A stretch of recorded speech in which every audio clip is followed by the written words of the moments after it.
নমস্কার বন্ধুরা, আজকে আমি দেখাবো বাড়িতে কিভাবে আমি পনির বানিয়ে রাখি। এখানে আমি 1 লিটার দুধ নিয়েছি আর তার জন্য একটা পাতিলেবু নিয়েছি।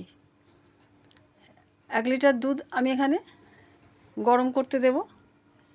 আমি পাতিলেবু রস দিয়ে করব, কিন্তু ভিনিগার দিয়েও করা যায়। এখানে দুধ গরম করতে দিয়েছি। দুধটা খুব ভালোভাবে হাতা দিয়ে চারিদিকটা একেবারে যাতে গরম হতে পারে সেইভাবে আমি নাড়তে থাকব। তারপর দুধটা খুব ভালোভাবে যখন ফুটে উঠবে তখন আমি গ্যাস বন্ধ করে দেব। তারপর পাতিলেবুর রস একটু একটু করে দিয়ে হাতা দিয়ে নাড়তে দেখো ছানা আর জল একেবারে আলাদা হয়ে গেছে। তো সুন্দর ছানা কেটে গেছে।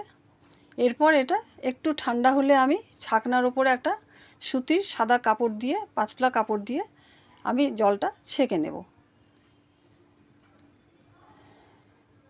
বাড়িতে এইভাবে যদি বানিয়ে নিতে পারা যায় তবে কিন্তু খুব ভালো হয়। বাড়ির পনির বলে যে ঠিক হয় না তা না, খুব নরম হয়। আর সবচেয়ে সুবিধা কী বলো তো, এমন কিছু তো জিনিস লাগে না, বাড়িতে দুধ আর একটু পাতিলেবু ভিনিগার কিছু থাকলেই আমরা অনায়াসে সেটাকে পনির বানিয়ে নিতে পারি। এরপর আমি তো এটা লেবুর রস দিয়ে কাটিয়েছি, তাই একটু টক ভাব আছে, তার জন্য এটাকে জল দিয়ে আমি ভালো করে ধুয়ে নিচ্ছি। জল দিয়ে ধুয়ে নিলে কী হবে, ওই টক ভাবটা আর থাকবে না। তারপর কাপড়টা চারিদিক থেকে গুছিয়ে ধরে একটা পোটলার মতো করে নেব।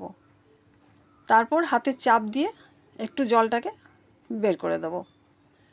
খুব জল চাপ দিয়ে বের করার দরকার হবে না, কারণ এরপর ওই একটা থালার ওপর আরেকটা থালা উপর করে রেখেছি, সেখানে এই ছানাটা হাত দিয়ে চেপে একটু গোল করে তারপর এটার উপরে একটা শক্ত কিছু বা ভারী কিছু চাপা দিয়ে দেবো 2 ঘন্টার জন্য।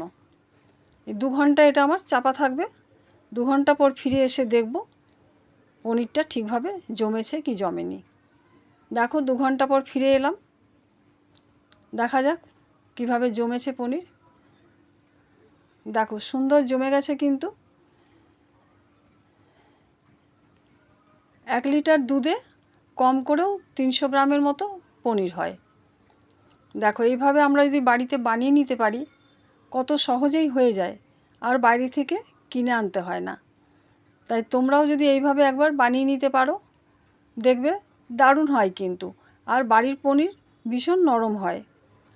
আর এটাকে যদি আমি 3-4 দিন রাখবো মনে করি, তখন কি করব বলো তো, এই পনিরের ওপর একটু ঠান্ডা জল ঢেলে ঢাকা দিয়ে নর্মাল ফ্রিজে রেখে দেবো।